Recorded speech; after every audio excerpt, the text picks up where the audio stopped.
Hey guys, welcome back. Caroline with Southwest Utility Solutions here. We are continuing our walk through the Public Utility Commission rules and regulations regarding water billing for apartment renters in the state of Texas. Join me now as we continue our journey through the Texas Water Code.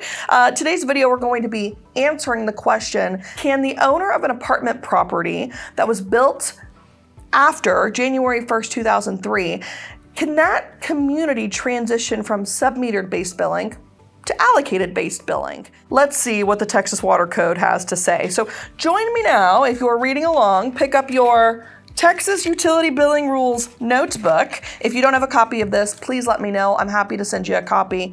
It's just a little booklet our team put together with the rules. We are going to be in section 13.502 titled Submetering, Section E. Read with me now.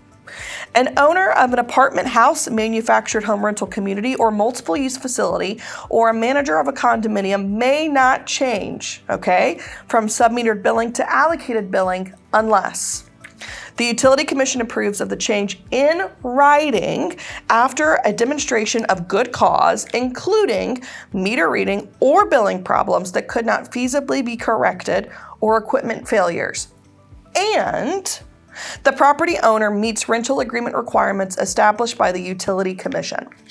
In other words, here's what that means.